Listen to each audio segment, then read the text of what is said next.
Welcome আপনাকে লিখিত podcast ক্লিপসের এই ভিডিওতে। সাবস্ক্রাইব করে বেল আইকনটা প্রেস করে দিন এরকম আরও ইনফরমেটিভ ভিডিও সবার আগে পাওয়ার জন্য। ধন্যবাদ। আহ, তাহলে এবার আমরা একটু মানে ব্যাংকিং এর মোটামুটি 4টে পেপার সেটাতে একটু ডিটেলে আসি, ঠিক আছে? তো দাদা, ইংলিশের ক্ষেত্রে স্ট্র্যাটেজিটা বলো, মানে 99% মানে পার্সেন্টাইল তোমার, এবং তোমার ইংলিশ মানে যথেষ্ট স্ট্রং, কারণ কেন্দ্রীয় বিদ্যালয় একটা রয়েছে, তারপর বিভিন্ন স্টেট মানে তুমি ঘুরেছো, তো সেক্ষেত্রে সেখানকার একটা এক্সপোজার তো ডেফিনেটলি রয়েছে।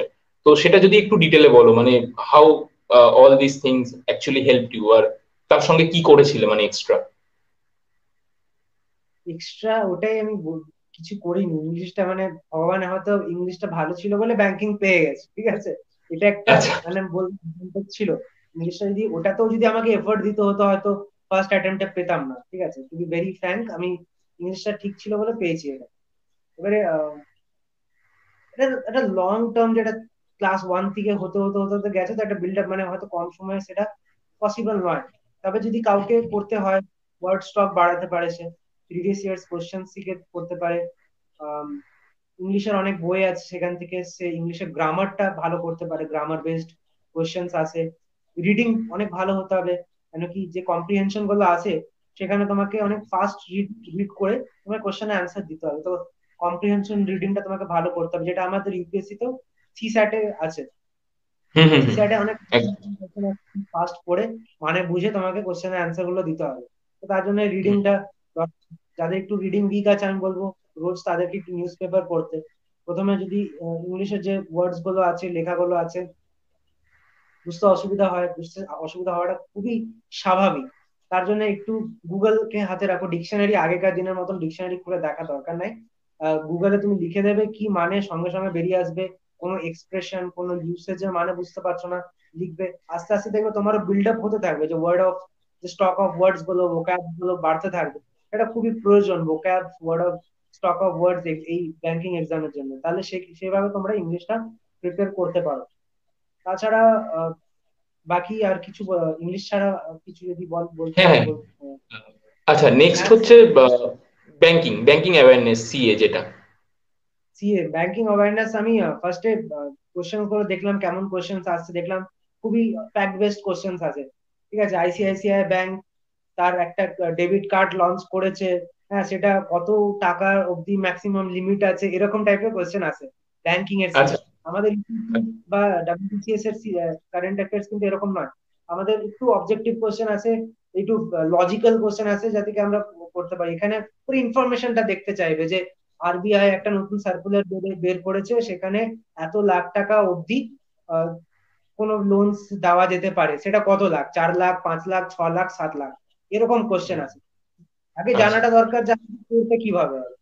যখন আমি বুঝলাম যে আচ্ছা আমাকে এটা পড়তে হবে, তারপর যে স্ট্যান্ডার্ড কারেন্ট অ্যাফেয়ার্স এর যে সোর্স আছে সেখান থেকে আমি করলাম। তারপর আমি একদম ফুল প্রুফ করেছিলাম, যাতে আমার কাছে কোনো স্কোপ ছিল না মিস করা। সেই জন্য আমি দুটো সোর্স ফলো করতাম। একটা ছিল আহ, আড্ডা 247, আড্ডা 247 এর একটা কারেন্ট অ্যাফেয়ার্স ফ্রিতেই আছে, ঠিক আছে। ডেলি 247 এর একটা যে কারেন্ট অ্যাফেয়ার্স আছে সেখান থেকে নোট বানাতাম। তাছাড়া আম, কি বলে জানো, ক্লাউড অ্যাফেয়ার্স, ওদেরও ফ্রি অফ কস্ট রোজ আছে, ডেলি আপডেট যেটা আছে, রোজ আমি কারেন্ট অ্যাফেয়ার্স বানাতাম, ঠিক আছে।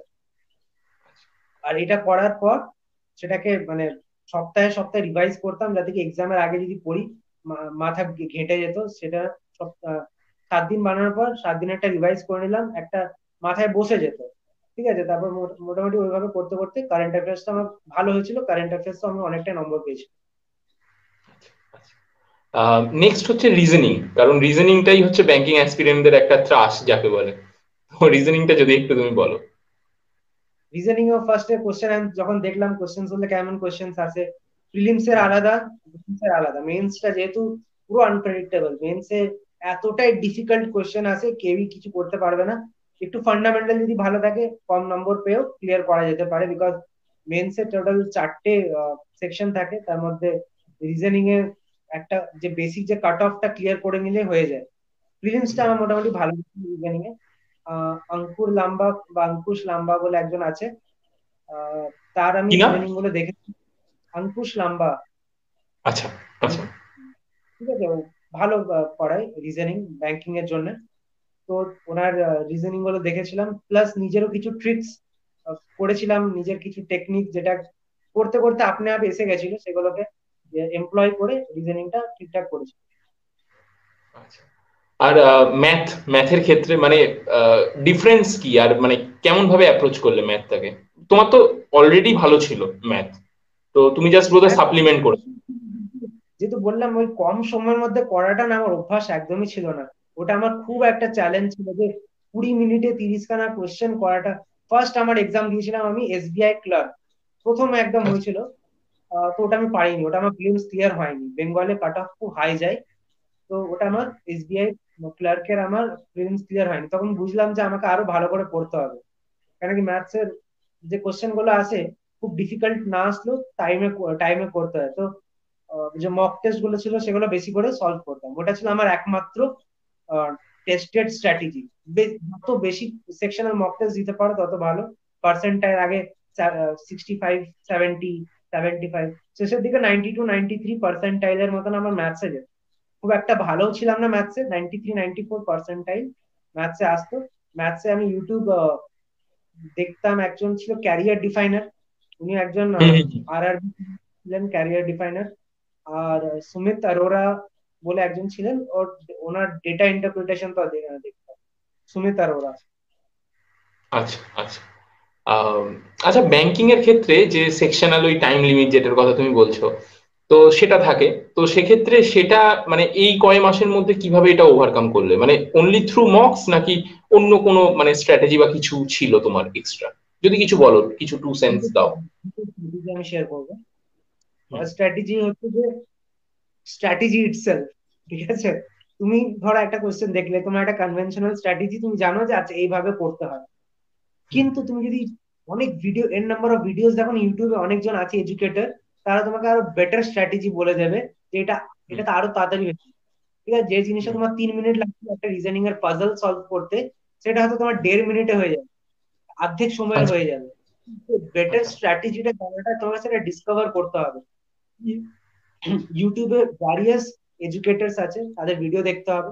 একজনের নাম আমি এখন বলছি, হয়তো এর থেকেও ভালো কেউ এডুকেটর আছে, তার জন্য তোমাকে দেখতে হবে, আপডেটেড থাকতে হবে যে একটা পাজল আরো কিভাবে বেটার ওয়েতে করা যেতে পারে। তার জন্য তুমি যদি 3 মিনিটের পাজলটা 1.5 মিনিটে সলভ করে দিচ্ছ, ব্যাংকে 1.5 মিনিট বাঁচানোর জন্য মানে হচ্ছে বিশাল বড় ব্যাপার।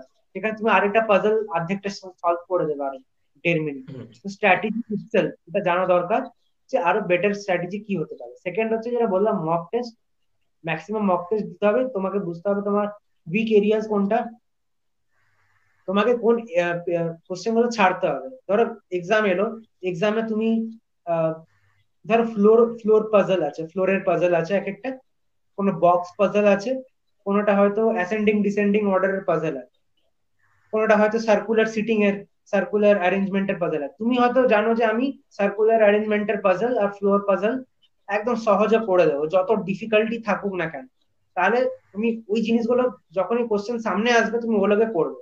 এবার তুমি ধরো জানলে যে আমার বক্স পাজল আমার হয় না, আমি অনেক চেষ্টা করি, আমার হয়তো বক্স পাজলে কিছু না কিছু ভুল হয়ে যায়, বা যে ডেটের যে পাজল গুলো আছে কোন ডেটে কি হয়েছিল সেটাতে আমার ভুল হয়ে যায়, যখনই এক্সামের সামনে আসবে তুমি স্কিপ করবে। টোটাল 5টা পর হুম পর আছে, স্কিপ করবে, পরে করবে, বিকজ ওই টাইমটা তুমি সেভ করে নিলে। তো টাইম যে টাইমে যে স্ট্র্যাটেজিটা তোমাকে আগের থেকে ভেবে যেতে হবে, যে কোন জায়গাটাতে তোমার স্ট্রেংথ, কোন জায়গাটা তোমার উইকনেস, সেই জায়গাটাতে স্ট্রেংথ গুলো আগে করবো, উইকনেস শেষে যদি সময় থাকে তবে করবো, সময় নষ্ট করবো না। হুম। আর এটা একমাত্র আমার মনে হয় যে মক টেস্টের থ্রুতেই মানে এটা শার্প হবে, এই অ্যাজাম্পশন গুলো। একদম। সম্পূর্ণ ভিডিওটি শেষ পর্যন্ত দেখার জন্য ধন্যবাদ, এবং যদি ভিডিওটি ভালো লেগে থাকে তাহলে একটা লাইক করে দিন এবং সাবস্ক্রাইব করে দিন, যাতে এরকম আরও ভিডিও আপনি সবার আগে পেতে পারেন। এবং কমেন্ট করে জানান কেমন লাগলো বা আপনার কি মতামত এই ভিডিওটা সম্পর্কে, এবং বন্ধুবান্ধব সবার সাথে শেয়ার করতেই পারেন। Thank you.